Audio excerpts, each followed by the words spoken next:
ప్రభుత్వం పేదలకు అందిస్తున్న ఉచిత బియ్యం అన్నంతో వనపర్తి నియోజకవర్గ ఎమ్మెల్యే తూడి మేఘారెడ్డి భోజనం చేశారు.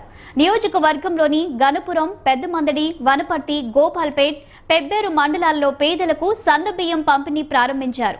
ధనికులతో సమానంగా పేదలందరూ సన్నబియ్యంతో కడుపు నిండా భోజనం చేయాలని సన్నబియ్యం పంపిణీ ప్రారంభించామని మేఘారెడ్డి తెలిపారు. గతంలో పంపిణీ చేసిన దొడ్డు బియ్యం వల్ల చాలా మంది పేదలు అమ్ముకునేవారన్నారు. ప్రజలంతా సన్న బియ్యాన్ని సద్వినియోగం చేసుకోవాలని మేఘారెడ్డి సూచించారు. సామాన్యుల సంక్షేమం కోసమే కాంగ్రెస్ ప్రభుత్వం నిరంతరం కృషి చేస్తుందని ఎమ్మెల్యే అన్నారు.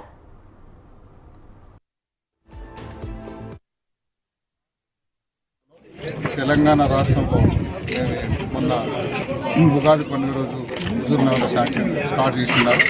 ఈరోజు వనపర్తి నియోజకవర్గంలో అన్ని మండలాలు చేసుకుంటే వనపర్తి టౌన్ కూడా ఈరోజు చేసినాం.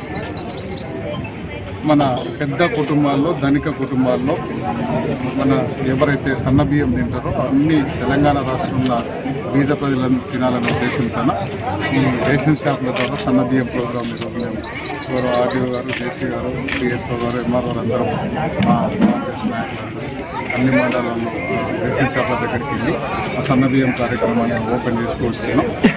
తెలంగాణ రాష్ట్ర ప్రజలు దొడ్డు బియ్యం ఇచ్చినప్పుడు దాన్ని మిస్యూజ్ అవుతుండే అవన్నీ ఎంక్వైరీ చేసి రీడ్ చేసి దాని మీద సర్వే చేసి రిపోర్ట్ తెప్పించుకొని సన్న బియ్యం కొంచెం లేట్ అయింది. అయినా కూడా మేము 15 నెలల్లో మేము ఇచ్చిన కమిట్మెంట్లో భాగంగా తెలంగాణ రాష్ట్రం ఒక చారిత్రాత్మక నిర్ణయం తీసుకొని తెలంగాణ రాష్ట్ర ప్రజలందరూ ధనికుల ఇళ్లలో ఏదైతే సన్నబియ్యం తింటారో తెలంగాణలో ఉన్న ప్రజలందరూ సన్నబియ్యం తినాలనే ఒకటే ఒక ఉద్దేశంతో ఎన్ని కష్టాలున్నా రాష్ట్రానికి ఎంత ప్రభుత్వం మీద ఎంత హైదరాబాద్ లో